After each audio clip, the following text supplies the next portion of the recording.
Buenas tardes. Buenas tardes, bienvenidos a esta reunión del corredor South Bay a Sorrento. Vamos a darle unos minutos a que lleguen la mayor parte de nuestros invitados. Empezaremos pronto. Good afternoon. If you're joining us and you speak in English, this is the South Bay to Sorrento meeting. In Spanish, we will have English interpretation, but we're going to wait till more people join us and then we'll give instructions for the interpretation.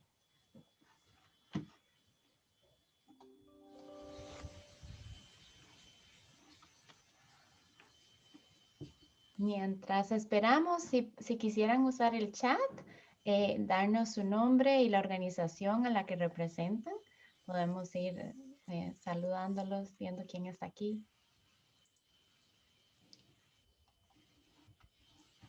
Yo sé que probablemente ya estamos acostumbrados, pero a veces hay diferentes plataformas. Entonces, si quisieran hacer un comentario en el chat abajo, en la barrita de Zoom de su pantalla, habrá uno de los iconos dice chat. Supongo que todos sabemos ya cómo usarlo, pero si tiene algún problema, también puede llamar al o enviar un mensaje de texto o llamar al 626-216-7304.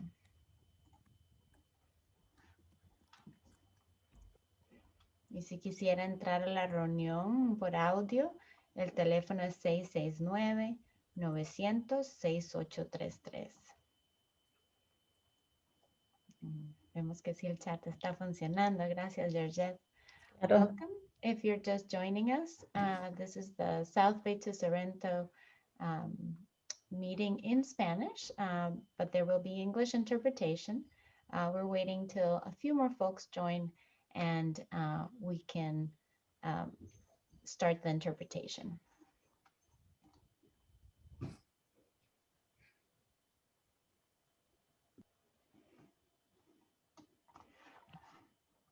Buenos días.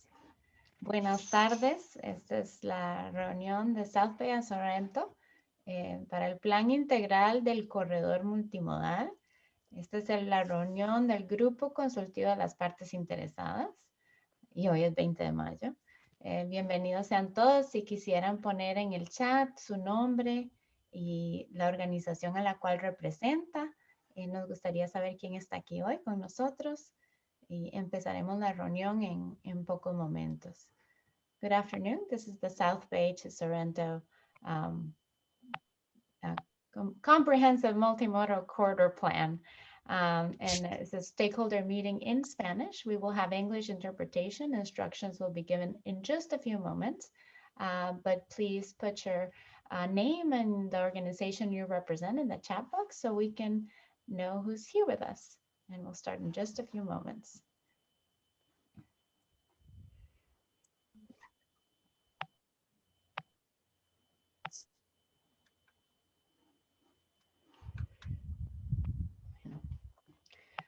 Buenos días, buenas tardes. Si está llegando, esta es la reunión de South Bay a Sorrento del Plan Integral del Corredor Multimodal. Voy a darle la palabra a Carlos Díaz, nuestro intérprete, para que les dé las instrucciones de cómo accesar la interpretación en inglés. Carlos.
Muchas gracias, Carlos. Vamos a empezar en... Well, thank you so much, Carlos. If you're just arriving, I see that we have a lot of people joining in. Thank you for putting your name on or the organization you represent in the chat. Rita from San Diego 350, Alejandro from Casa Familiar, Stephanie from City Heights CDC, Maria also from City Heights Development Corporation or CDC, Gustavo de la Fuente from the San Diego Tijuana Smart Border Coalition. Welcome, everyone. We're going to get started with our meeting today.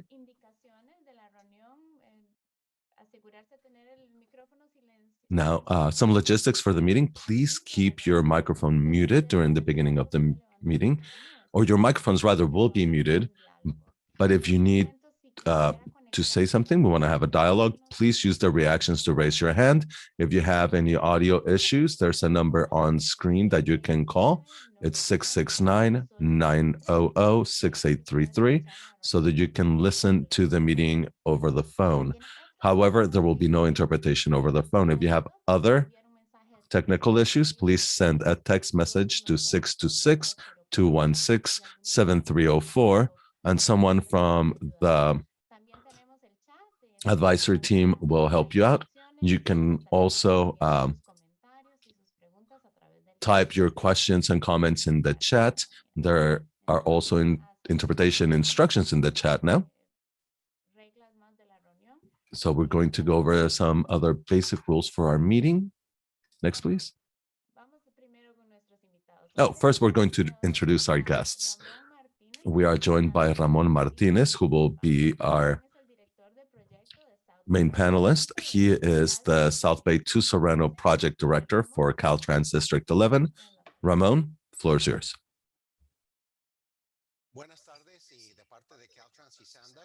Good afternoon. The warmest of welcomes on behalf of Caltrans and Sandag. I've been involved in the area of transportation for over 30 years, and most of it in San Diego. As you may imagine, I grew up speaking Spanish in this border region, so this is not my first presentation in Spanish about transportation, but honestly, I hope it will not be the last. I would like to introduce the Sandag Executive Director, Hassan Ikrata. I think Hassan has a few words for us. Good evening. Hassan was not able to join us this evening. And so he asked me, Colleen Clemenson, I'm the planning director for Sandag. And he just wanted to express his sincere appreciation for everyone who was able to join us here this evening. The development of the South Bay to Sorrento comprehensive multimodal corridor plan is a critical effort toward making it faster and easier to get around our communities while also improving air quality and helping to combat climate change. I mean, this is a big reason why this planning is so important. Public participation is vital to the development of this plan.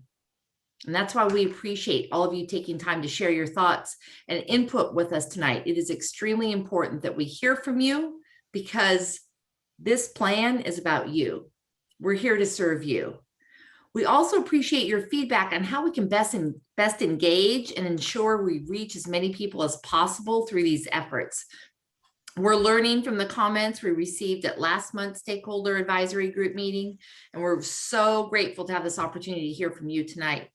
And you'll be hearing from her later, but the Sandag team and I am, along with the team, so appreciative that we were able to bring on a true San Diego leader in transit and environmental justice efforts, and that is Council President Georgette Gomez. So you'll be hearing from her this evening, and I just want to let you all know just what an asset she is now, helping to engage all of us here at Sandag so that we can do our absolute best work with all of you.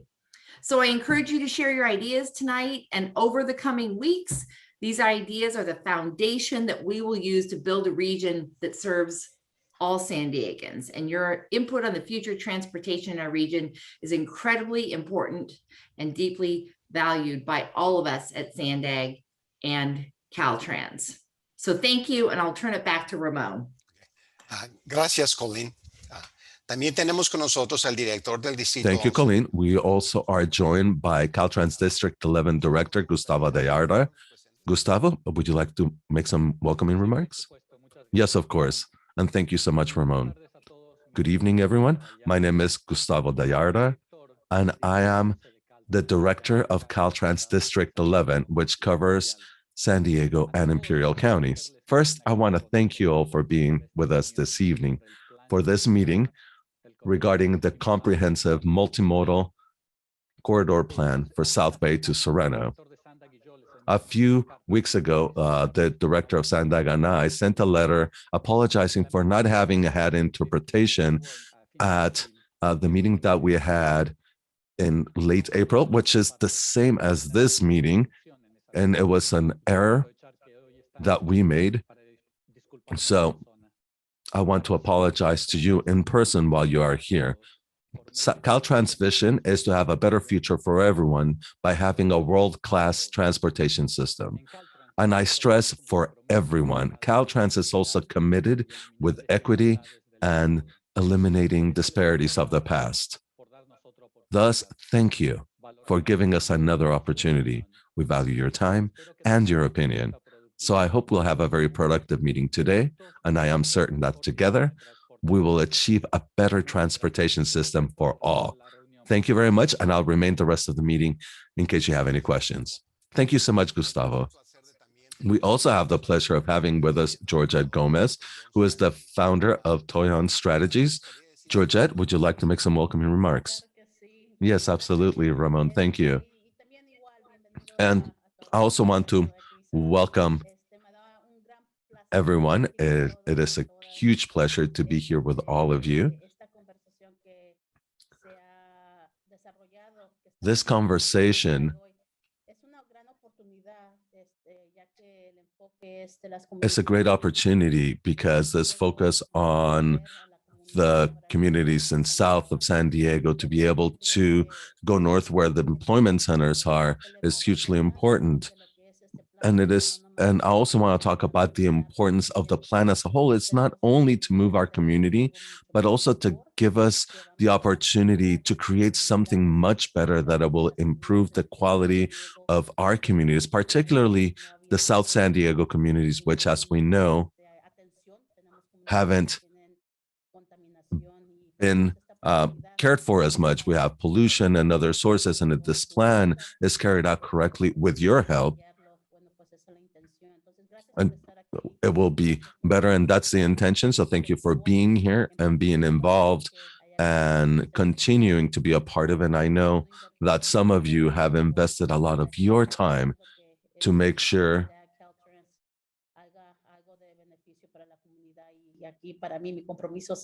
that we can create a benefit for our community. And that is my commitment, to make sure that the plan is developed to benefit our communities. Thank you.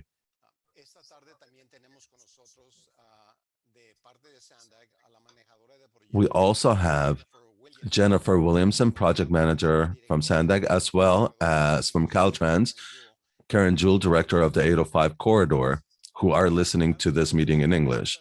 To help answer your questions in Spanish, Sandag also has Elisa Arias and Hector Vanegas with us.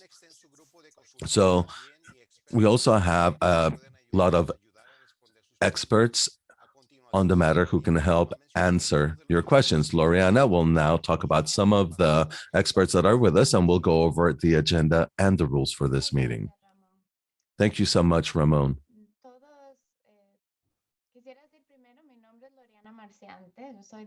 Well, I am Loriana Marciante, first and foremost. I am part of the consulting team for Sandag. I am originally from Costa Rica, and I work most of the time in English. So it is a great privilege for me to be able to speak to you in my native language for such an important project for the area. To be here with you, our stakeholders, and be able to talk about the project in Spanish.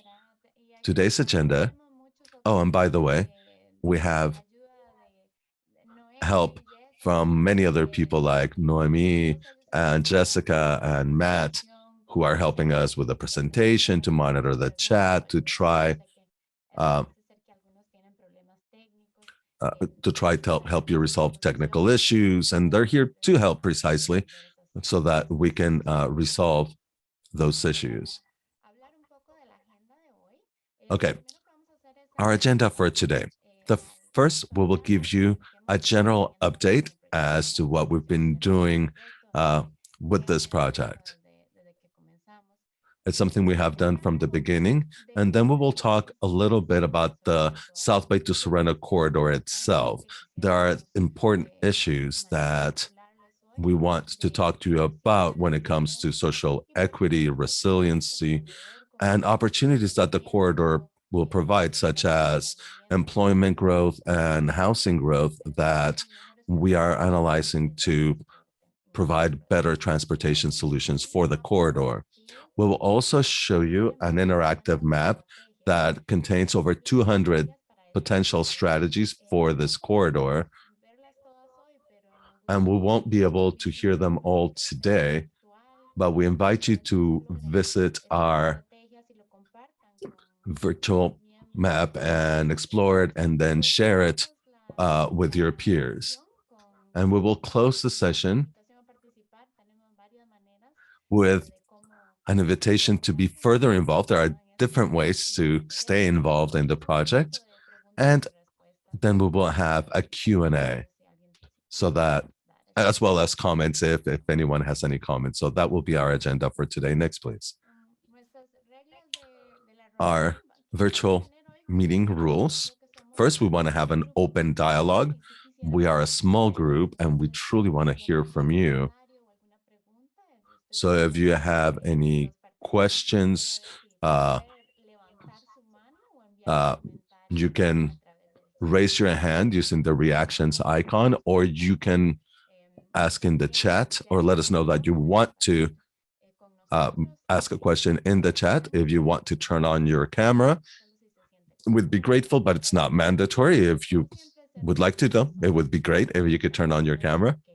And please be respectful.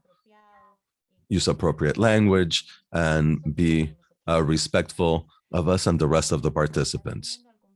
And again, if you have any technical issues, please let us know either in the chat or send us a text message to 626-216-7304, and our team will do their best to resolve the issue with you so that you can participate in the meeting fully. Thank you. Next, please.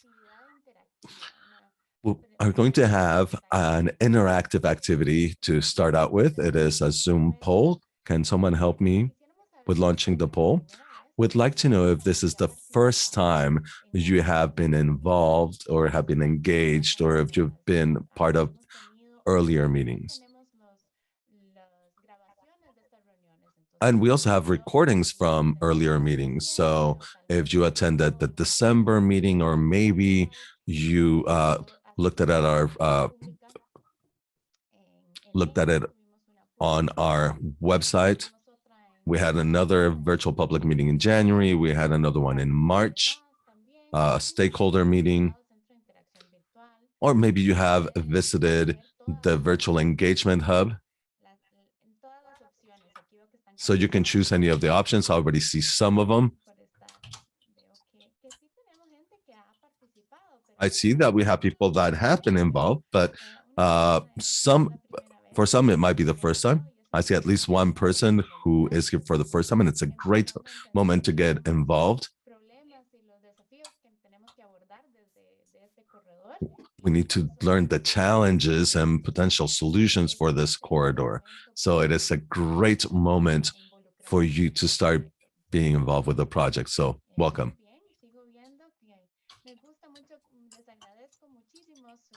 Thank you so much for participating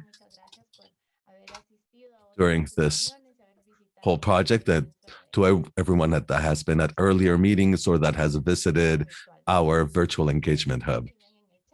As you can see in the chat, if you we have shared the links in the chat for our virtual engagement hub, in which we have both in English and Spanish. I think about 11 people have answered. Thank you so much for participating. I'm going to now close the survey and share the results. I don't think I was able to. I also see that some of you have also attended a presentation at a community meeting. Perfecto, muchas gracias. Estamos viendo, todo el mundo está viendo los resultados. So everyone else is seeing the results, right? Okay, great. So thank you very much for participating, everyone. Hasta los que están aquí hoy por primera vez. Muchas gracias. Including those of you who are here for the first time. Thank you so much for participating. Okay. Moving on, Ramon, I will turn it back over to you so that you can give us an overall update on the project. Well, we know that you are busy people. So first, we want to thank you for dedicating the time to being with us today. We have a very busy agenda, but we'd like to start by reminding you what a CMCP is and the focus of this meeting.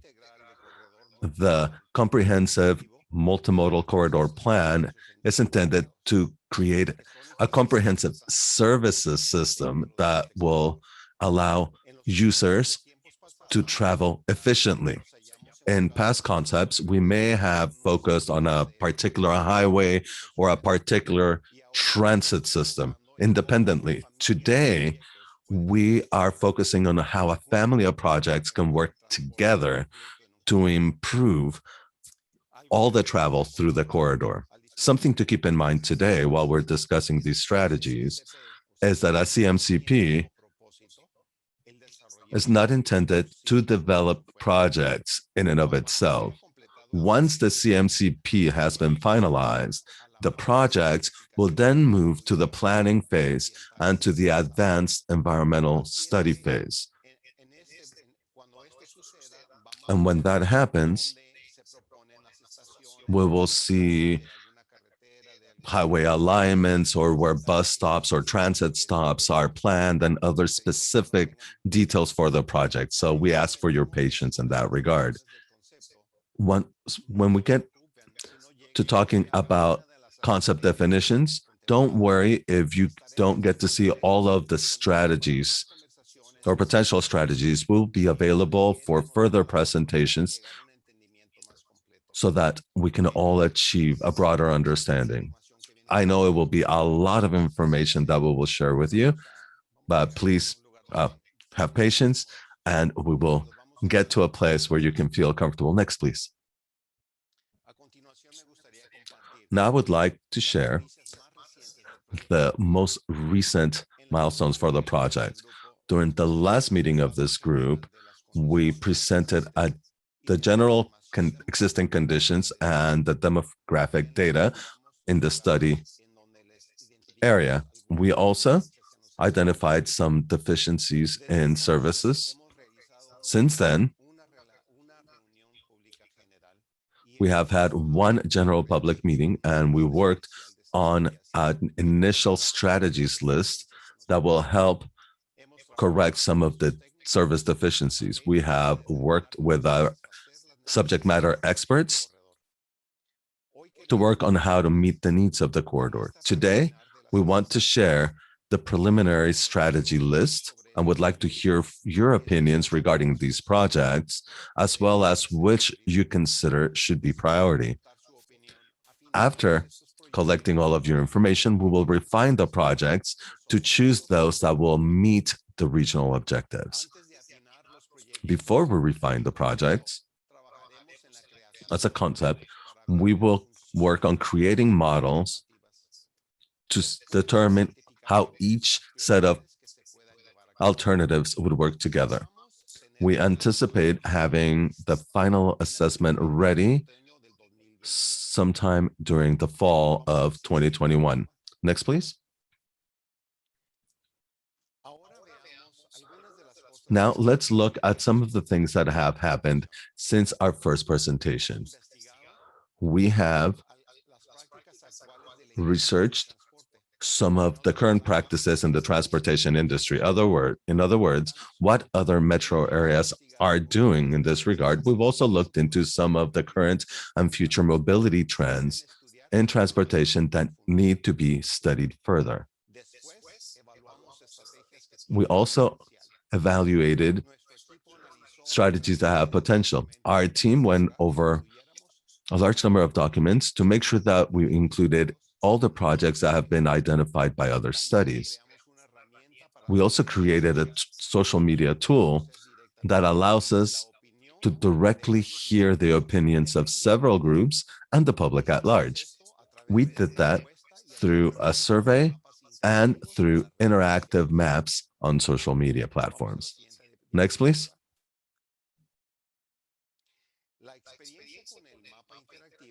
The experience with the interactive map allowed us to collect comments from the public directly. Here we see some of them. For example, one of the comments.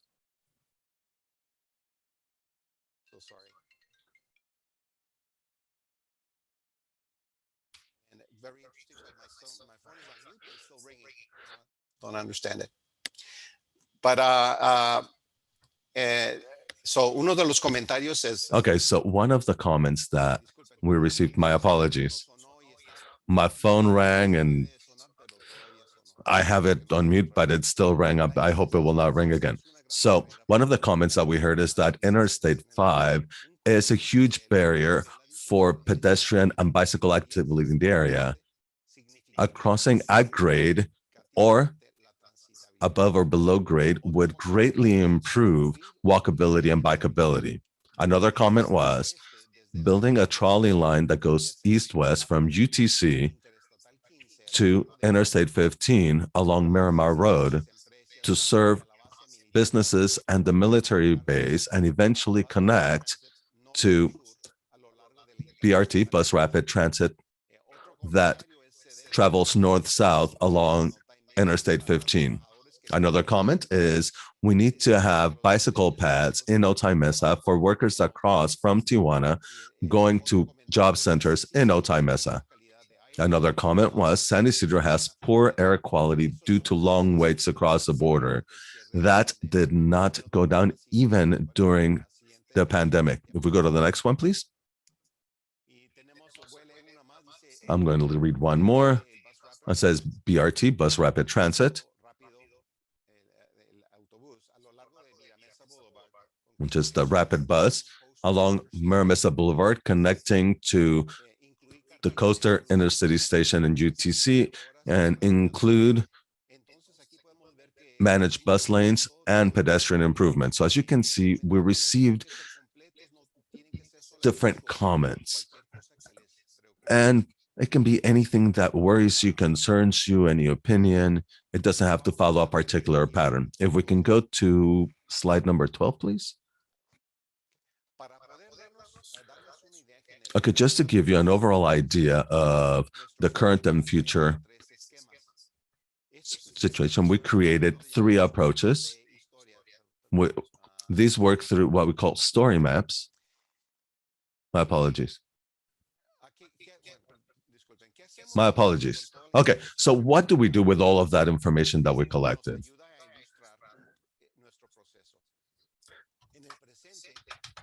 On screen, we show how we manage the process through this funnel. On the left, it says estamos aquí, or we are here, which is level 1. We are developing a universe of strategies, projects, programs, policies for the corridor. And although we are currently still receiving strategies, we will show some of them today, but we'll also show you how to use the tool.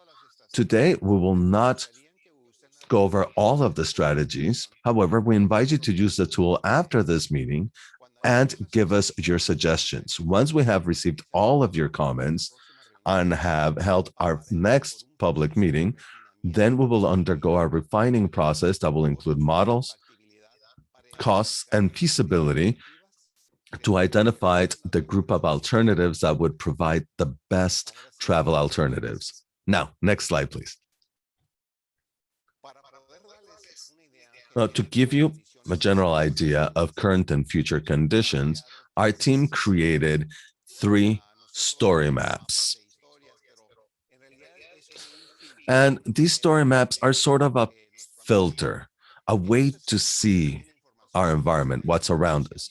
So these story maps talk about social equity, resilience, and opportunities in the corridor. I would like to go over each of them briefly so you can have an idea of what each contains. Loriana, could you please help us out with that? Yes, perfect. Here we go. I'm going to share my screen.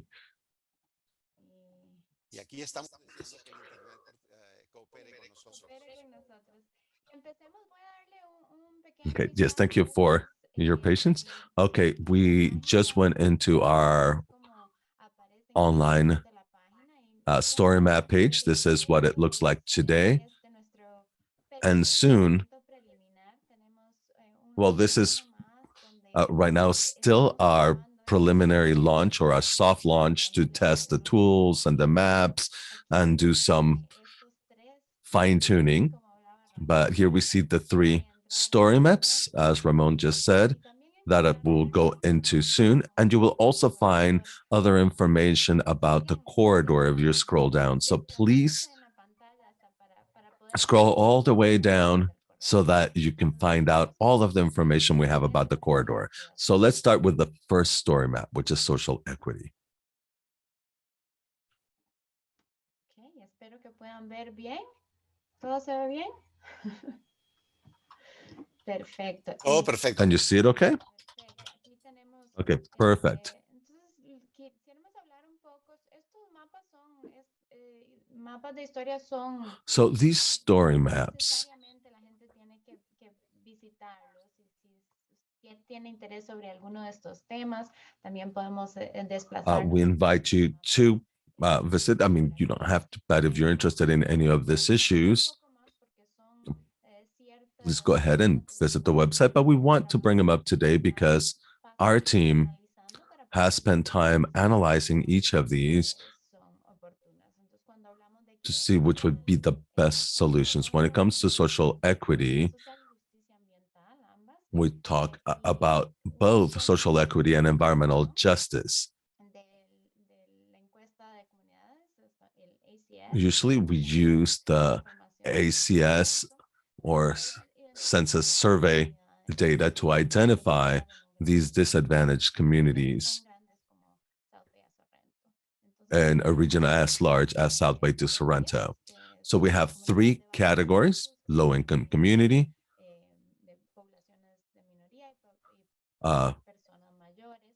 people of color, and elderly population. And below, it has maps with the different data for these populations.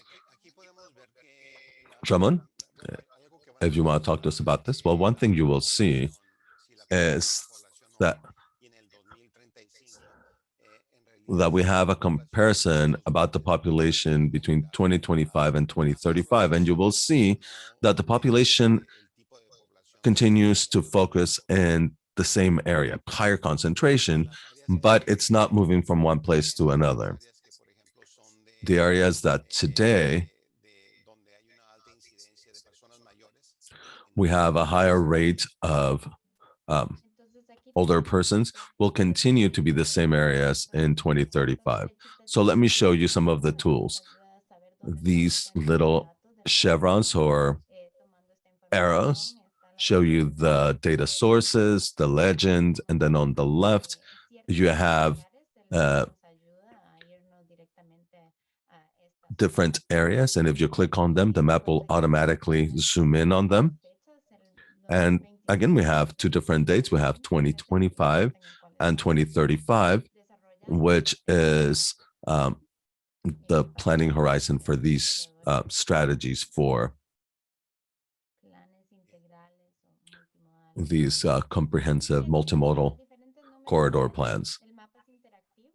And it is an interactive map. So if you want to look at greater detail for a particular particular, geographic area, you can click on the map and that will pop up.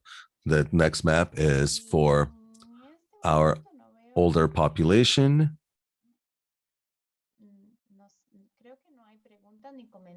I have not seen any questions or comments. Since I am sharing my screen, I have a harder time seeing if anyone has questions. Oh, I do see Carolina with her hand raised. Carolina, you had a question?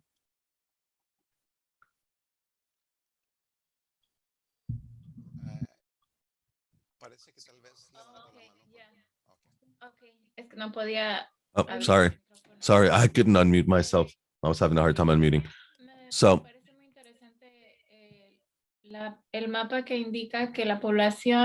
the map that shows that population will continue to be concentrated in the same area kind of jumped out of me. What does that mean when it comes to transit? Well, at least for our technical team, it lets us know that we need to make sure that the solutions to provide social equity means that we need to better serve those communities. And that's part of our analysis, to make sure that these communities where we have higher population rates, in all of our strategies would provide equal or better service to these communities, which again have higher percentages of population. So that is one of the ways that we measure social equity in our solutions. Carolina, another way to look at this, these maps, whether it is the social equity map or the resiliency map or the opportunities map, what do we normally do when we go to one of these maps? We go and we look at where we live or where we plan to live or where a relative lives. And this gives a better idea of the environment we live in. And we obviously do use data for transportation. We need population data in order to plan transportation and to have an idea of what services would be necessary. But for you, the importance of these interactive maps is for you to be able to compare where you live, where you plan to live, where your friends or family members live, so that you can have a clear idea of the current situation. These history maps are, as we call them, are perspectives. So the social equity maps show you what's there and what's projected. I don't know if that was too many words, but... And Carolina had another question. Do we anticipate for the pattern to continue through 2050? From a technical perspective, it is usually difficult to change development today after 100 years. So transportation, infrastructure, and the areas that have been built would be incredibly difficult to change now. There are certain areas that are growth areas that we anticipate will change more quickly. For example, towards Otay Valley and Kearney Mesa, we know that we will see more accelerated changes because these are areas that are specifically planning for growth. And there are also forecasts in the regional plan to 2050. But let's keep in mind that there are just that. They're forecasts, they're statistical forecasts based on what has happened in the past. And based on that, estimate what could happen in the future. But no forecast is perfect, of course. It does, however, help us understand what changes we can foresee for our region, for a specific geographical area, or a larger region, such as the South Bay to Sorrento corridor. Gloriana, could we go to the resiliency history maps or story maps rather? Okay, this is the resiliency page. So we start by defining resilience or resiliency.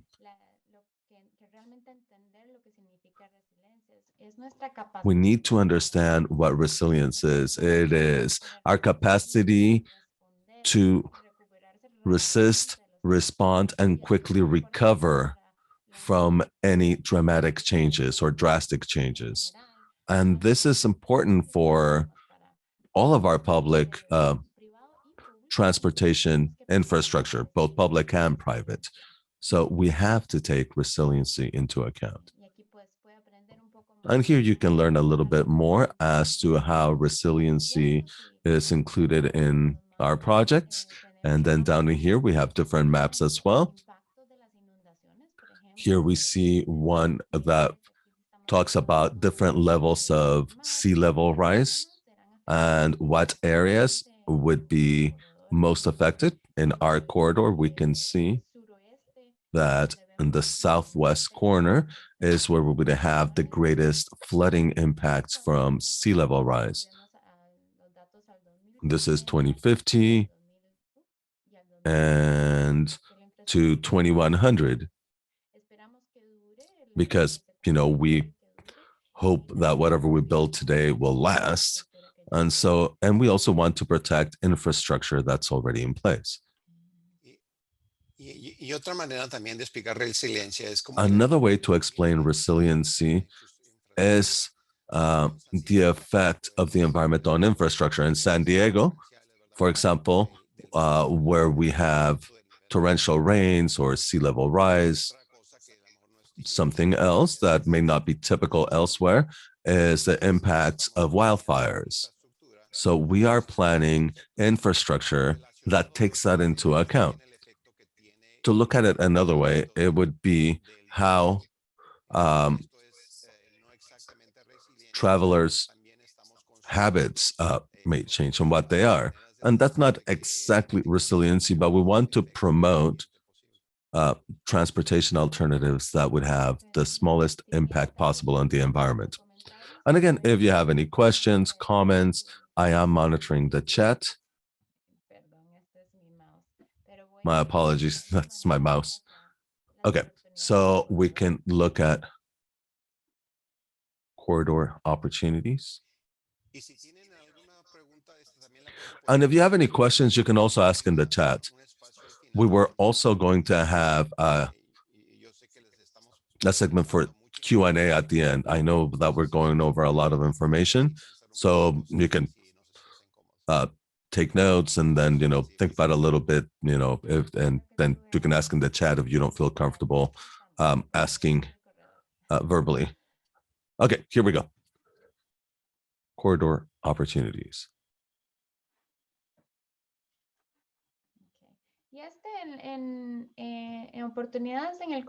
Now, when it comes to opportunities, what we're looking at is how we can advance that vision of an integrated, comprehensive, multimodal transportation system that incorporates the latest technology and that balances the different ways that we can move. And here we have some images as to how we could address some of these challenges and what opportunities they represent. And one of the first maps we see with these forecasts, this is an overall population forecast, and it illustrates this is job centers, and we can see the growth in our job centers. And Carolina, earlier we were talking about disadvantaged communities, but we also see that there isn't a huge change either as to where jobs will be and where housing will be. Of course, there will be some growth in certain areas and population growth, as we can see here. And these maps help us understand our current transportation needs and issues that we need to resolve. Lorena, nomás para Understanding. Oh, Lorena, I'm sorry to interrupt. There was a comment from Mr. Miguel Aguirre in the chat, and I think it is a good comment to elevate. He is reminding us that the conversation today is connecting South Bay to Sorrento Valley, and that is somewhat limited because we know that it doesn't stop at South Bay in the south. We have a binational community. So he is suggesting that we acknowledge that it is a binational corridor instead of just calling it South Bay, because our corridor doesn't stop at the border at San Isidro or Otay. We have people who cross in both directions. So binational corridor, I think would be better. Oh, I can explain a bit about that. And the fact that the map stops at Sorrento Valley and stops at the border doesn't mean that it doesn't take into account trips that enter and exit through that corridor. When we consider traffic, we also take into account traffic from Tijuana. And when we think about the need to have bike lanes or pedestrian access, we are considering the border crossing, but the study area has to end somewhere. But that doesn't mean that we do not take into account what happens beyond those limits. However, I mean, I don't want to dominate the conversation, but however, we need to acknowledge that specifically the fact that it is a binational corridor to take into account cross-border commuters. If I may, I have a clarification. We do include that we didn't put it in this corridor in particular, but we do have data as to border crossings and how many people cross every day northbound from Mexico to go to work and other places, and we know where they go as well. And that's another part of the study. We're not sharing every tool that our team uses, but it is an excellent comment, and it is one that we have heard at different work meetings. And with the different agencies, and our work team is taking those trips into account. And I know that sometimes these maps do not show that, but we are aware of that. We know that these ports of entry, or I'm sorry, that a large number of people and buses and trucks cross every day through these borders. And we are also thinking about active transportation strategies through backways or pedestrian crossings. So we know that all of those solutions at the border will be very important because, again, a large number of people cross every day. There are border commuters who cross every day, Georgette. So although that's not the name of the corridor, we are definitely taking that into account. That is one of the things that makes our region unique, and it is very important for this corridor. And, you know, we are in charge of the border in general, and so that is something that we take into account. Maybe Hector or Elisa could add something in this regard as well. Just to finalize my point, and I'm sorry for taking up so much time, but I do want to stress what Mr. Aguirre is trying to elevate, and that is to acknowledge that it is binational, because since these agencies control what name we give to these corridors, and we have the largest, the most visited, the busiest border crossing in the world, and it is a jewel for us. And in these planning documents, we should elevate that relationship. I think that's what Mr. Aguirre wants to say.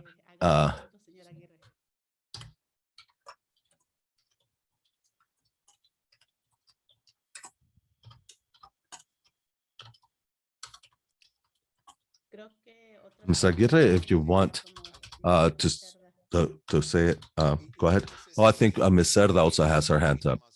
And I think that Elisa has more information too, because we do acknowledge that.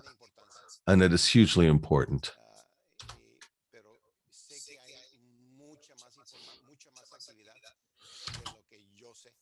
And I know that there's a lot more things going on than what I know. So Elisa knows more. And it's not that we, don't acknowledge that. We just want, to share that information. Elisa, go ahead.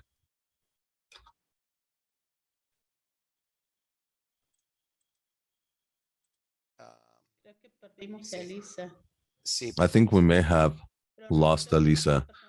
Ramon, there are other people who have their hands up, such as Miss Magdalena Cerda.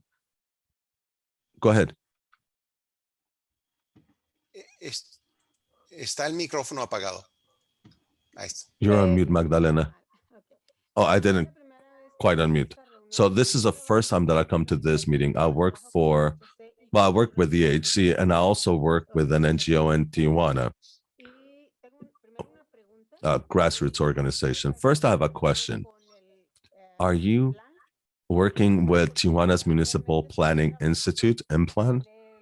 Because they are currently working on the urban planning for the Tijuana, Tecate, Rosarito urban area. So it is a mega study of this metro area, which should include the US, San Diego. Although, it is a different country, but I think that two countries, the two agencies should work together on this, because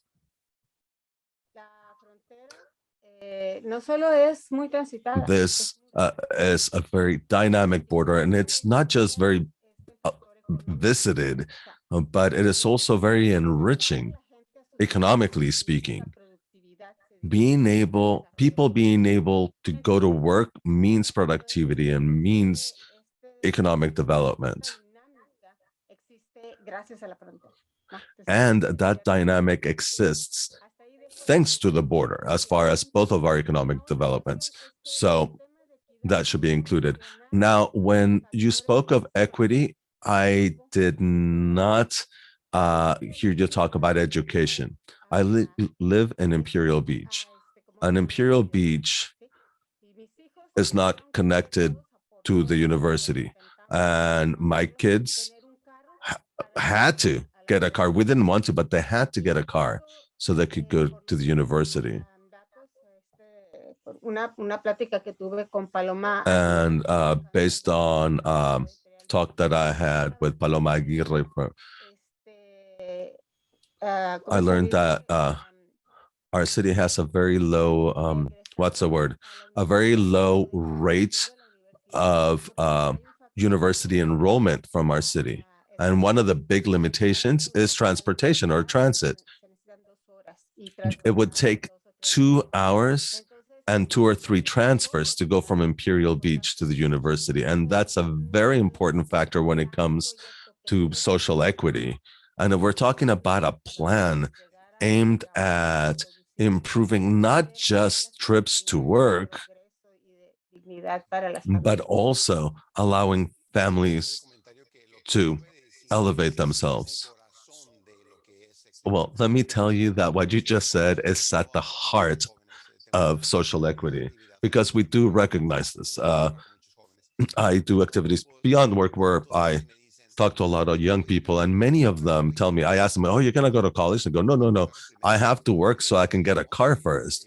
And I tell them, no, you don't need a car. And then I see them 6 months later and they're still working to buy that car. Or, they bought a car, but now they have to make payments and they can't go to college. And they're right. And this is something that this study tries to acknowledge and then promote projects that could help people like the people you know and like the young people I know. Now, as far as your other comment, as far as the binational area, I don't know if someone with more experience, Elisa, I think is back with us. Elisa? Yes, good afternoon, good evening, everyone. It is a pleasure to be with all of you, and thank you very much for engaging today. Now, when it comes to whether we are coordinating with Tijuana's Municipal Planning Institute, it is something we do. We actually have a border committee. We have the Committee on Binational Opportunities that Hector co-presides. So we share information with agencies in Tijuana when it comes to population, employment, border crossings, and through Tijuana and Tecate are hugely important for planning transportation in San Diego. And we share that data with Tijuana's Municipal Planning Agency, or MPLAN. So we do share with our counterparts in Mexico, both in the state of Baja California and with the local agencies. And as Ramon stated, our transportation forecasts do take into account all of these border crossings, whether people are crossing to go to work or to go shopping or to go to school. And because we need to understand that so that our solutions will include those daily crossings, which is over 100,000 people, I believe, that cross every day from Tijuana to San Diego. Yes, thank you so much, Elisa. Ms. Serta, if I may add, we're sharing what we do just so that you know that there is information, but we know we don't know it all. We need to hear from you. We need you to tell us, look, my son needs to get from here to there, and there's no way for him to get there. His friends can't either, or, to go here or there, it takes an hour and a half. We need to know all of that because that's what helps us. A lot of the times, the data is not enough to capture the problem, the issue. So we're like that contractor. So we need you to tell us what you need. Like you hire a contractor to work on your home. We need you to tell us your color palette and what you want and what would work best. So thank you very much for your comment. And we have more hands up. I see, I don't know if it's in order, but I see Carolina first. It's the first one I see on my screen. Carolina, please go ahead. You can unmute yourself. I think there were people before me, and I already said something earlier, so I can wait. Thank you, Carolina. Thank you so much for giving others an opportunity to speak. And if I may make a parenthesis, we still have more things to present, and I only say that because of time. We have a space at the end for Q&A and strategies, but we do want to hear everything you want to tell us. I just wanted to let you know that maybe we'll go a little bit over. We can continue with the questions, though. We want to hear from you, frankly. I just wanted to apologize because we might end up running a little bit late. Maria, go ahead. Ms. Maria Cortez, go ahead. Okay, sí. Okay. ¿Me oyen? Can you hear me? Yep, we hear you perfectly. Oh, okay. Well, my phone's saying something else over here. Okay, so I'm just gonna click OK. Okay. Education también. I also wanted to talk about education. Buses and trolleys focus on taking people to work, but we need to also consider having transit for doctor's appointments, medical appointments, and for children to get to school from elementary, junior high school, and college. And we need for them to have access because they are our future. For those of us who are older, we know the issues that exist, and we're working to resolve them. I would also add that youth opportunity passes. The first of this month has already gone by, so we have the youth opportunity passes so that children can get on the bus without having to pay $2.25. I think the new youth opportunity rate will be $1.25 for them. And I know that that will be of great help to students. But we want everyone to be able to afford the bus, and we'd like for students to not have to pay for the bus. That's one of the things that we're doing with the Mid-City Can. And when it comes to the trolleys, or rather when it comes to the buses, to also make them electric and to take advantage of technology.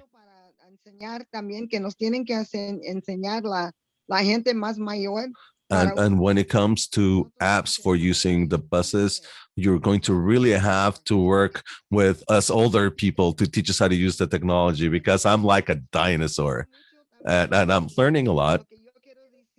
And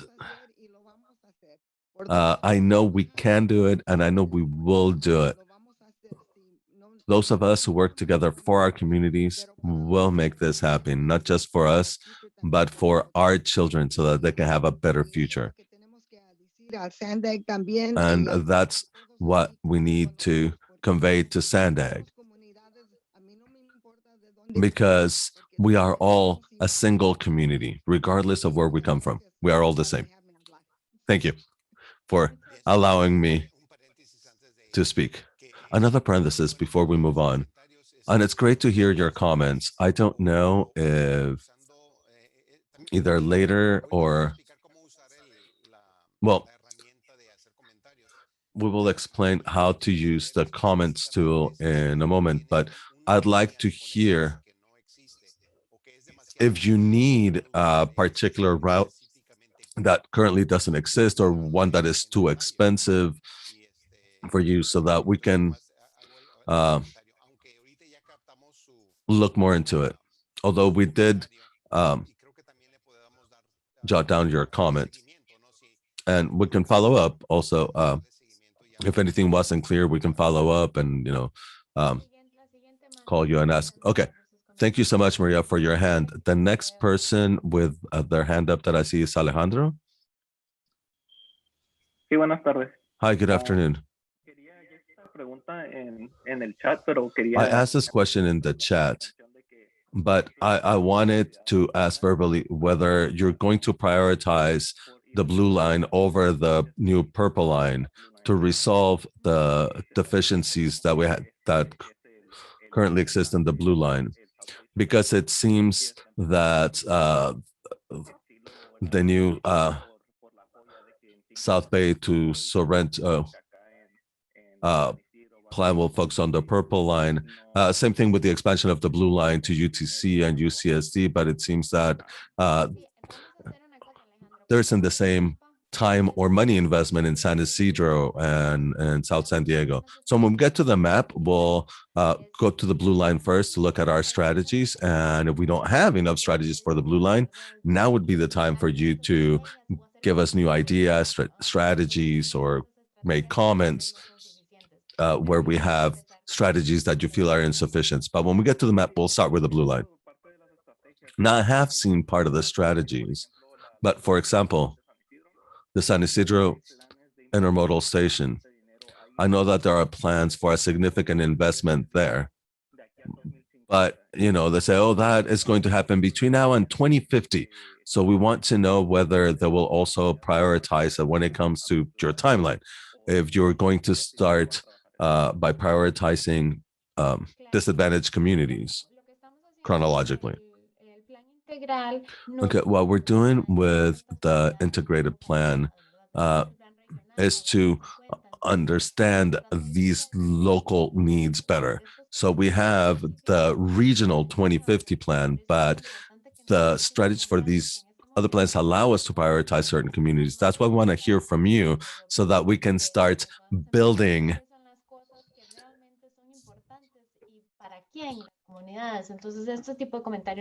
and see what communities need and which are the ones with the greatest needs and start placing all the pieces of the puzzle.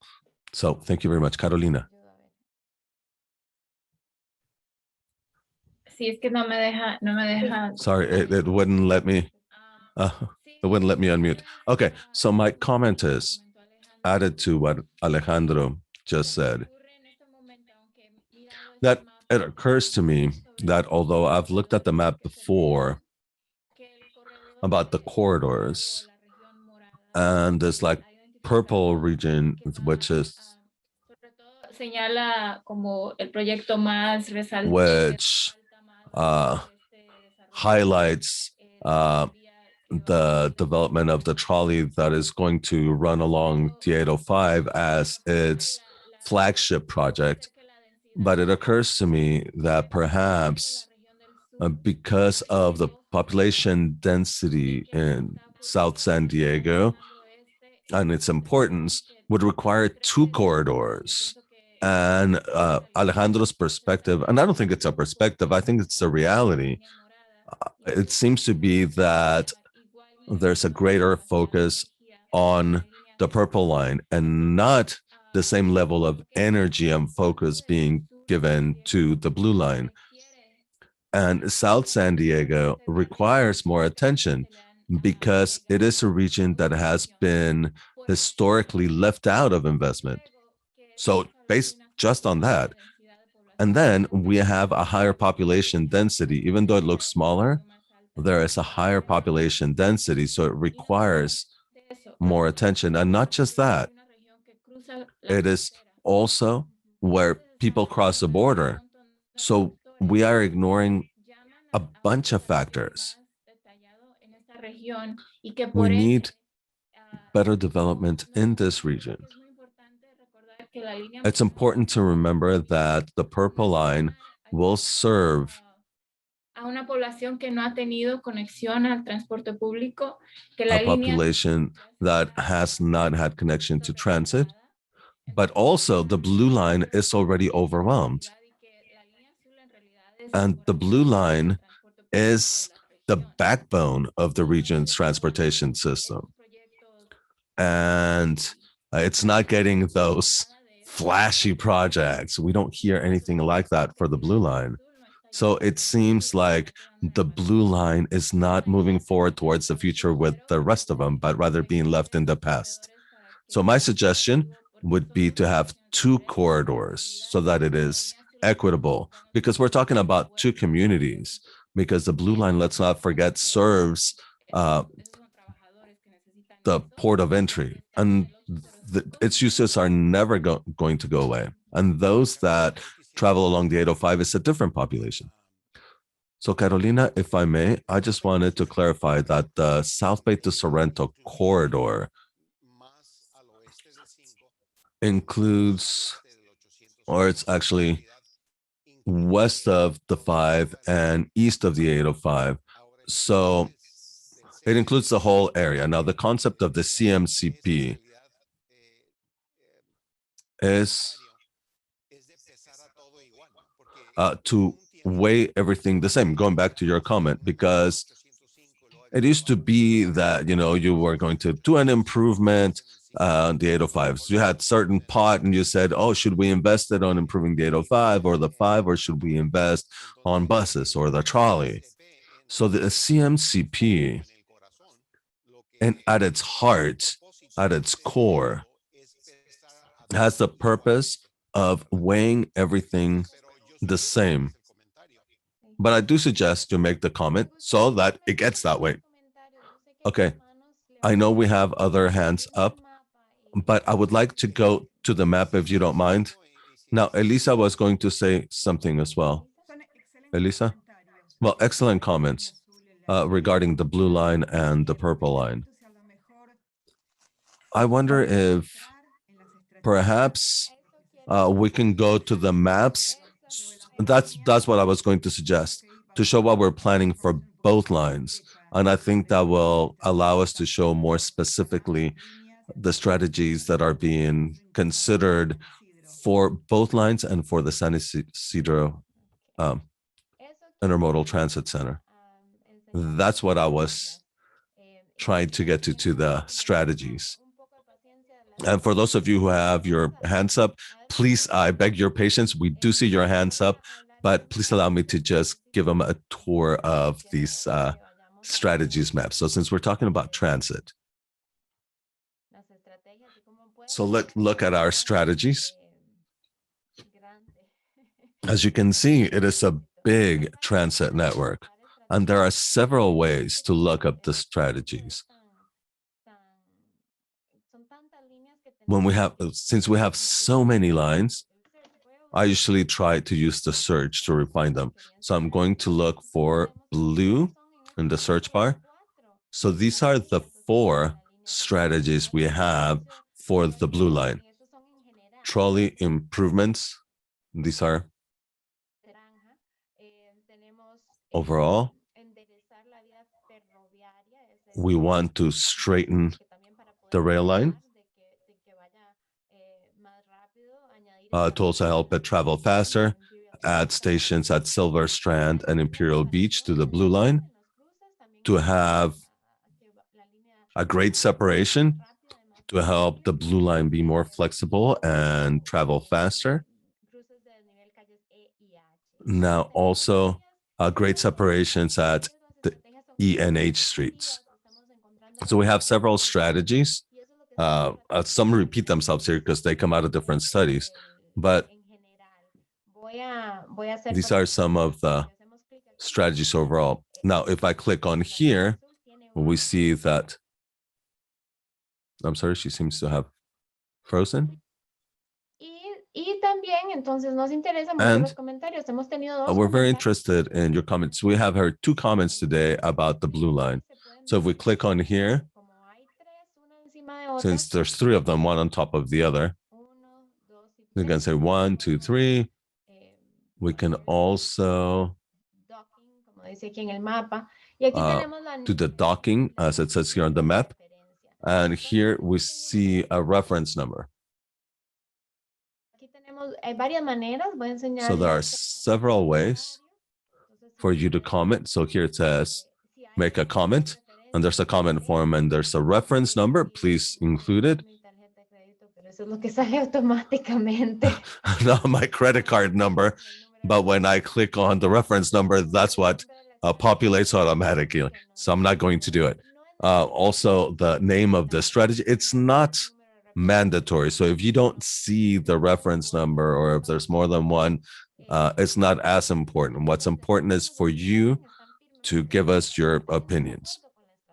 So you can tell us what you think of the strategy. Do you strongly agree, strongly disagree, something in between? Now, what does this strategy help address? Traffic congestion, trip reliability, access to economic opportunities, employment, education. So please help us out. We have a lot of strategies in these maps. We have over 200 strategies, and we need to start to prioritize according to which strategies are most important to our communities, so that we can start organizing them and focus on what you're interested in. And for this comprehensive plan to truly reflect the community's priorities. So this is one way that you can help us understand the strategies. Another way, Loriana, if I may, there's a couple of people asking for the link to this interactive map. Can we put that in the chat, please? To this experience map? Uh-oh.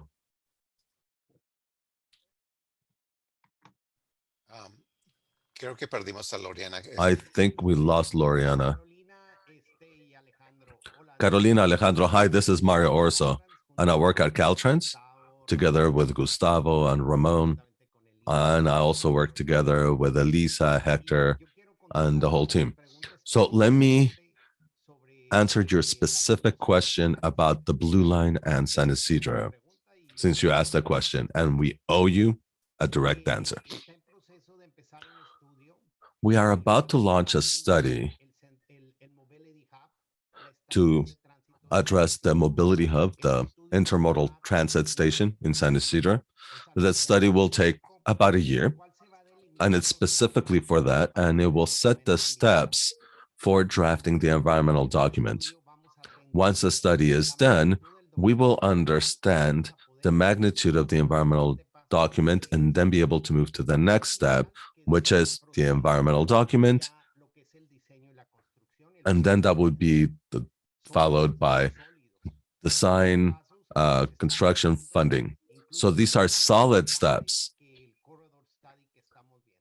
And it's actually ahead of the corridor study that we're looking at. And this is an acknowledgement of the needs in the area. And so we're taking specific steps to implement that project, the San Isidro Mobility Hub or Intermodal Transit Center. So I wanted to directly answer your question. It is coming. It will not happen tomorrow, but we are taking solid steps at SANDAG, MTS, and all of the other partner agencies to bring it to fruition. Alejandro, I think that was your question, and we owed you an honest answer. And so we want to give you that honest answer. We are taking solid steps towards that vision and that project. My apologies. My internet doesn't want to work with me today. So this is another strategy that we need to remember. Every community needs to have broadband access so that we can fully take advantage of technology. And that's something else that is being considered in the plan. Now, I know that we are running a bit late, but this is a very important conversation. So I hope you don't mind staying a bit later. And we'll be here. We're not going to go anywhere.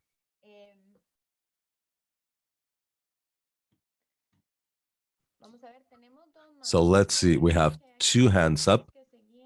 I think, who was next? I think Rosina, I think you were the one who's been patiently waiting the longest.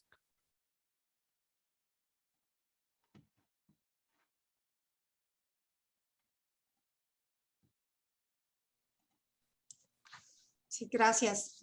Yes, thank you. La persona que está encargada del hosting. Sí, muchas gracias. I was just asked to be unmuted to the Zoom host. So I have a very direct question. What guidance can you give to those of us who work locally so that the city will start acting towards this implementation? Because at the end of the day, it's local jurisdiction. We can talk about SANDAG and Caltrans working regionally, but we are local NGOs and we work directly with the people who use these services. So what guidance do you have for us so that we can do advocacy locally with the local planners, with the city engineers who receive federal funds for this through SANDAG, Caltrans, Transnet funds? And we can create great visions. You talk about resilience and you talk about projects, but locally, we don't know what projects will be implemented. So what can we do locally? We have done 4 or 5 years of advocacy and collecting information. What else do we need to do to continue with this movement? We know which are the communities of concern. We know that the communities that have been historically marginalized and that have been underfunded or poorly funded communities are. So I don't know what you would recommend from Caltrans, because we want cultural identification. But again, some of those decisions will be made locally. So what would be your guidance? Well, I would clarify that a development entity, the development group for this effort, and the principal team, we have members from the city of San Diego, the city of National City, let's see, Chula Vista, National City, and San Diego. So we have representatives representing those cities' interests. So whatever comments you make today will be weighed equally and will provide answers to your questions or comments and how they will be applied. So as far as the advocacy part of it, maybe Georgette would be best to answer the group. Well, I don't know if I'm an expert, but what I can add, Ramon, and thank you, Rosina, for your question. I think that is a very important issue because I know I've walked your path prior to being elected to represent some communities at the San Diego Council. I also worked at the Environmental Health Coalition. So I understand very well the experience of working with the community and that frustration of never seeing these projects come true and always having to fight. What I will say is that, as Ramon stated, SANDAG has a board that includes representatives from each city. This plan will be adopted by that SANDAG board. First, the CMCP has to be finalized, that will be analyzed, and will be presented to that board. And as community advocates and NGOs who have members that can be there to elevate their voice, that's what we would need to do. So once the plan is finalized and we bring it to the board, I mean, we don't know if they're going to adopt it or they're going to ask for changes. And third, the decision as to whether this plan will become a reality will be between SANDAG and Caltrans. So we need to continue pushing. As you know, our movement to improve the quality of life of our communities never ends.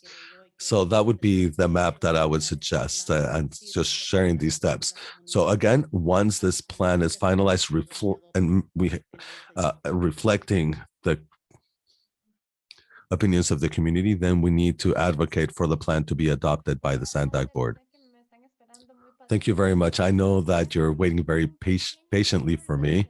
I'm going to give you a brief tour of the different tools for those who have to step off the Zoom, and then we will move to Q&A so that we can hear more comments and answer more questions. Now, since we have so many tools, the first thing I clicked on was transit here. We also have mobility centers, flexible fleets, and active transportation. And these are high-level strategies, such as the mobility hubs, which perhaps you have heard of, but we'd like to hear your opinions about them and what these mobility centers need to include. Highway connectors and others. We have our managed lanes, our flexible lanes. Okay, so this one was for connectors and this is for flexible lanes and managed lanes. That's what I was going to ask, Loriana, if you could zoom in a little bit. For example, here, we have other strategies, for example, on goods transportation or resiliency. These are not as localized. We can see them on the table, but as you can see, we use the limits of the study area to show that cargo access improvements would be throughout the study area. For example, how to involve air quality improvement stakeholders. Urban delivery is something that needs to be improved throughout the area. So there are strategies that are not for a particular geographic area. And so we also need you to tell us which would be important where you live or in your areas of interest.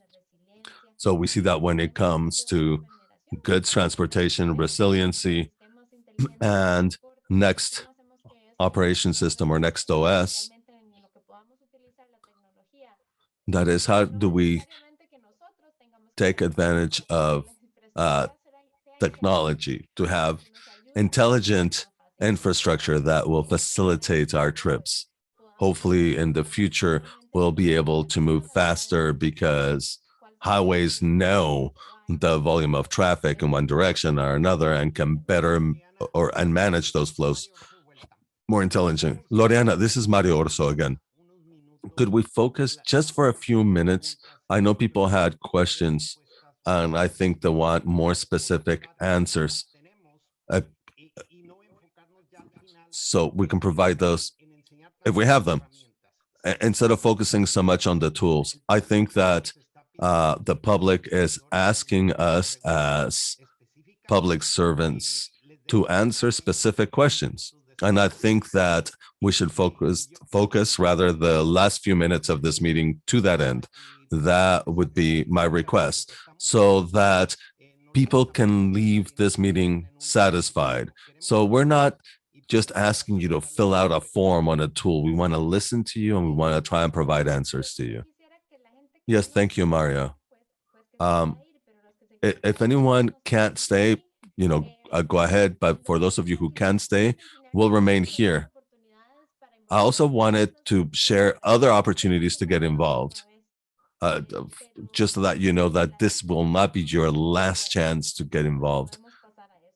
But we can move to that if you want. Stephanie, to Q&A. Stephanie, go ahead. Okay, ahí está. Hola, buenas tardes. Okay, got it. Hi, good afternoon, good evening, and thank you for being here. I am Stephanie. I am part of the City Heights Development Corporation, or City Heights CDC, and my question is about this specific map. As what I understand is that you're trying to talk about different things like the mobility hub and what line will be where. Now, whatever comments we make in these maps, will that also impact what phase that will be implemented in? In other words, which projects would be prioritized in the overall project? For example, let's take the purple line as an example. It's a very long project, so it's not going to be done all at once. So how will you decide what will be done first and how? Based on the comments that people make in the tool, and data, I'm sure will also impact when these will be done. But my concern is that low-income communities that have no internet access, that cannot make comments on these map tools, will not have their concerns taken into account. So that's my concern. That's my worry. So I'd like to know how ¿Cómo se va a usar este mapa comparado a la gente que está dando comentarios en otra manera? The comments on this map will be taken into account versus comments made through different means. Now, the map, if I may, is one of the ways for you to comment. We do understand that there are people who don't have access to internet or don't want to do it on the interactive map. So people can call us and we'll take their comments. Usually, comments help us identify issues and preferences. But as you may imagine, projects aren't decided by who voted for that project the most. but rather we identify what are the issues and preferences and what has been ignored or in the past. And we're trying to also, as I had said, reach out to communities that had not been as involved in these processes historically. And the process isn't, well, we do want to know what you would prefer, but as your contractors, we will try to design something that works and that meets those needs. I know it's kind of a vague explanation, but we will take all of this data and information and we'll compare costs and we'll compare environmental impacts and all of those different aspects together with the comments received. And then we will draft a proposal. And that proposal will also be subjected to public comment. So we will work with you as a team, in other words. Perhaps we can move to the slide that shows the different ways that the community can engage and be involved instead of just the maps. I just wanted to show one little thing. Here, and this will be the case, and we will have this as a hard copy in English and Spanish, but here you can click and then you can print out a sheet to fill out these surveys. And we're also willing to share those documents with you so that you can share hard copies and then people can mail them back in. So there will be many other ways to comment about these strategies, not only the map. Jessica, we can go to the slide for next steps. I'm going to stop sharing my map. Y esto nos lo saltamos porque So we hablamos mucho de esto. skip this because, but we did talk about a lot of these topics of interest. So we went directly to the map. Let's see. Stay involved. Okay. This is what we wanted to share. Today, we just wanted to share the tools that we have and the virtual involvement periods that we're going to have. We have the preliminary launch between now and May 28th. Then from May 28th to July 12th, you will have a chance to submit your comments either through the tool or through a PDF or a printed copy.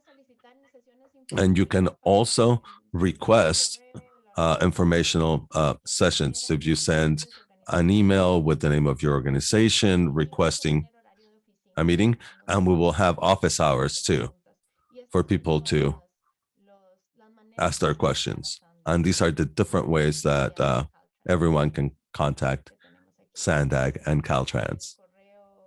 As you can see, we have the CMCP email, cmcp@sandag.org. We have the hotline that you can call, or we also have a text line. Then we also have our virtual engagement hub, which I shared earlier, where you can find the map. And then we, of course, have presence on all the social media platforms, Facebook, Twitter, and so on. Magdalena has been patiently waiting with her hand up. So Magdalena, please go ahead with your comment.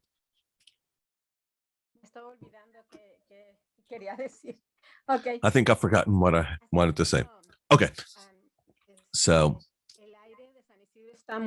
just like the air in San Isidro is very polluted, it is just as polluted on the Mexico side, because that's where people stay idling for 2 hours waiting to cross. And same thing happens in Otay. And they are currently planning a new port of entry called Otay East. And I think that it isn't enough to improve the blue line. We need to expand it to Otay, because border crossers are always texting each other or calling each other to figure out which border wait shorter and whether they should cross through San Isidro or Otay. If we had more efficient transit, it would be night and day. Because many of the workers who live south of the borders, because they cannot afford to live in San Diego and then get to work. And many would appreciate not having to waste gas while idling at the border if they could cross on foot and get to work in a relatively short time using transit. And I know there's also a cultural aspect to this, but people in Mexico have more of a culture of not using their car for everything, walking and using transit instead. In Mexico, many people go shopping on foot, not so much in the US, but there are certain cultural customs that you also need to take into account because they are a determining factor on mobility and for the success of these projects. So we are keenly interested in improving air quality. But we also want families to benefit financially, to be able to elevate themselves out of poverty. And I will continue to be engaged with the project. I was born in Mexicali, steps away from the border. And the border has always been in my life. The most constant thing in my life has been the border. And my whole life experience is living and crossing the border. And there's always been shortcomings. When the San Isidro Port of Entry was designed, there are horrible mistakes. There are no places for people to pick up their relatives or friends who cross on foot. They have to walk very far to be picked up. And that makes me think that, pedestrians are not taken into account by planners when it comes to mobility, when it comes to transit, when it comes to the environment. So I think that we have to start by prioritizing pedestrians and thus prioritizing public transit. Only then will we be able to mitigate environmental impacts. I think we're going to give you a job because we're on the same page, as they say. You're absolutely right. And Magdalena, so that we don't go too much further. You are absolutely right. And Sandag has been working on an express or BRT from Otay. We are also improving the bridge from the border crossing to the transit station. When we built PED West, we learned some from our mistakes of the past. So we included an area to pick up people. So there's a lot more to learn. And your comments are very valuable. I am the person in charge of the delivery of that third port of entry. And believe me, your comments do not fall on deaf ears. Together with Elisa, we've been doing a lot of planning for mobility hub or transit station at the new port of entry. So we remember all of these ideas. And beyond just light rail, we need, well, actually, we need to talk to us about, both the light rail and other areas. Again, they do not fall on deaf ears. We're actually going to be installing air quality monitors in Otay as well. And we're installing a real-time border wait time system so that we can correlate border wait times and their quality, and working together with CBP to reduce those wait times. And just so that you know, some of the things that we're doing to try and prioritize pedestrians. And thank you for your comments again. Thank you, Mario, and thank you, Magdalena, for acknowledging that. I remember when I used to be in charge of MTS and when I had that great privilege. And I remember that I had discussions with some people from Baja, and they planted a seed that I now share with all of you with this group. And the seed was, why not expand the trolley into Mexico? I mean, we already have the CBX, and we have bridges that connect, directly to freeways, right? So we need to envision public transit as something that will allow us to improve both environmental conditions and the economic situation. Ramon, if I may, I have a comment following up on a question asked by Stephanie as to how else the community can provide feedback and connect with us. And you see several options on screen, but something else that we can do is that some of us can go to your meetings. You please contact us and let us know what meetings you would like us to go to. And we'd be more than willing to do that so that we can collect more information from the community. And we're also thinking of having office hours where we'll be there to answer your questions. I think it's going to be Tuesday and Thursday. It's not determined yet, but we'll let you know. If you'd rather not do it online, we're more than willing to listen to you over the phone. We have a hand up by Maria.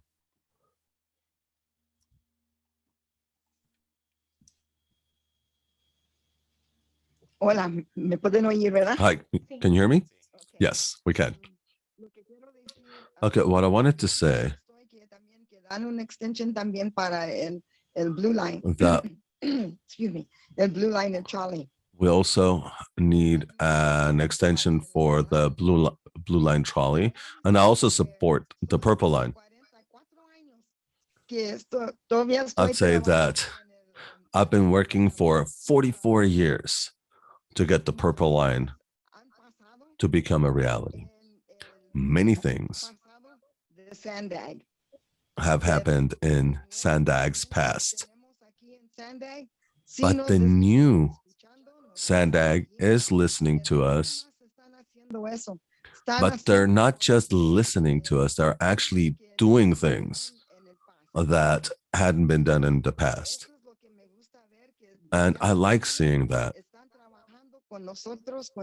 To see this change, to see them now working with the community.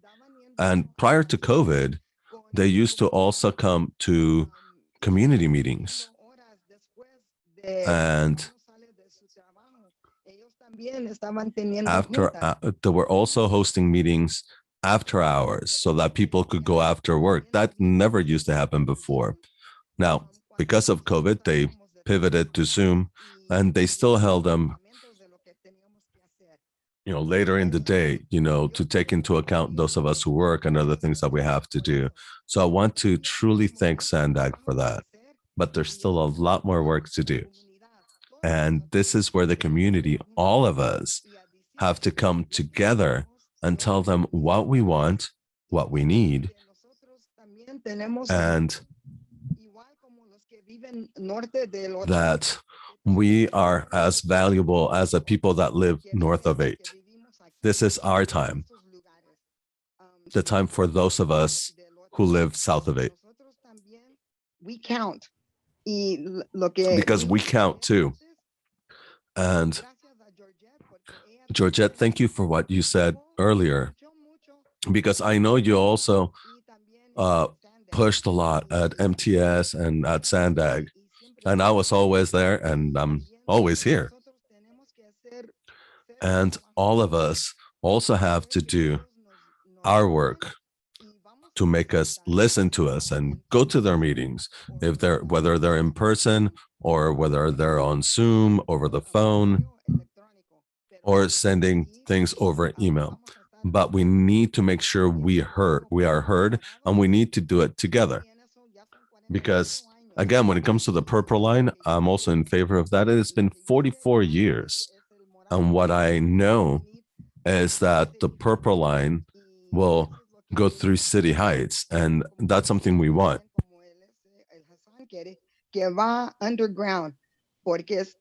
But I agree with Hassan as far as going underground, because if we have the trolley at grade instead of underground, then they're going to have to remove houses. And what are we going to do then? So it needs to be underground, and we also need to work with Sandak to make sure that everyone uses the trolley and the buses, because without the buses, we can't work that well either. But as a community, all of us have to come together. And if we have strong numbers, we can do it. That was my comment. And thank you so much to everyone who is listening to this meeting and who is helping. Thank you so much. Ms. Cortez, if I may. While I have the opportunity, first, thank you so much for acknowledging the efforts that are being made. And I agree with your ideas. If you have a trolley station, but there isn't a bus line that gets you to the trolley station, it won't work. And if the bus stop is too far from your house, it won't work either. So that's why we want you to tell us, what do you see, what's missing? Because you're right, sometimes, okay, we have a trolley line or a bus route, but there's no way for you to get there. Unless you have all the different governments involved and how complicated it is, but with your voices, we can have a better direction. You can help us steer that, but we need your help to understand the issues more in depth. And there is limited funding always, but there are ways to invest such that we can double the benefits. So thank you so much for your comment.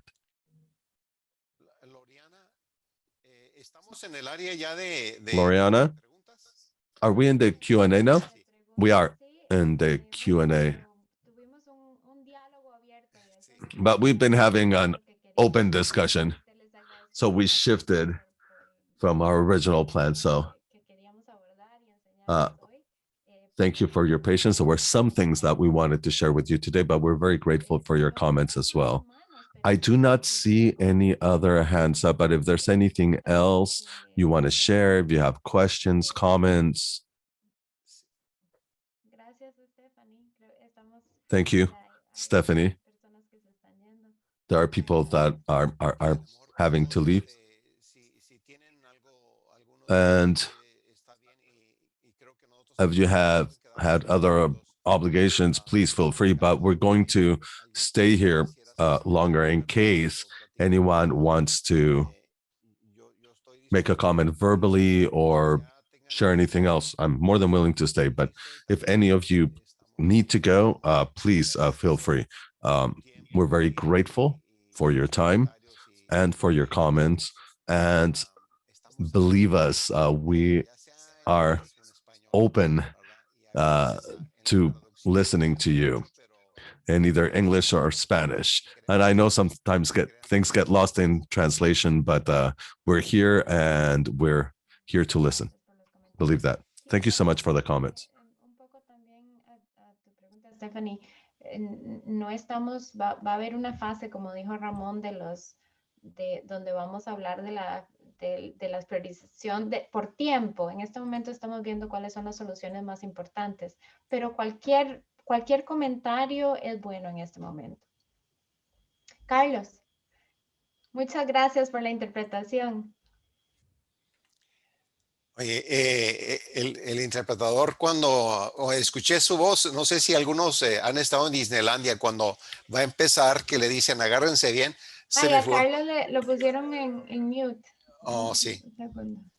Pero cuando Okay. hizo voz Thank you. pensé que When I heard Carlos's voice, I thought that we were about to get, I don't know if you've been to Disneyland, but I thought we were getting on the roller coaster. He has that kind of a voice.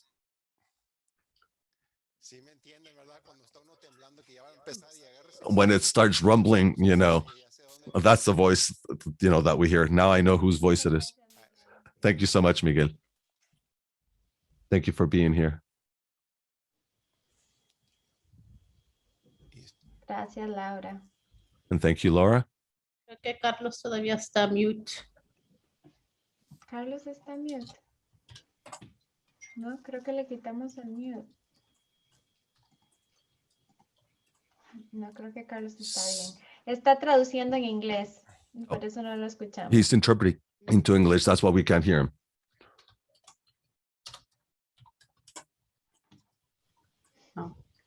O ya contestó, dice, I'm good, I'm just in the Spanish channel. Ya nos contestó en Okay, he español. answered. He said, I'm good. I'm just in the Spanish channel. Sorry, the English channel. I am in the English channel. So thank you all for being here. Are there any other comments? I think we have Magdalena who wanted to say something else. A question or a comment. Magdalena, please go ahead. More than anything, I wanted to ask Mario Osorio if he could share his contact information, because I'd like to know if the binational work group that is working on the new port of entry is still meeting. I'd like to know more about that. Absolutely. I will share my email with you so that we can be in touch. And we can have a discussion and give you some updates about the project. I would love that. And I extend that to everyone who's here at the meeting. I will share my email in the chat now. Thank you so much. And then I thank you for being here as well.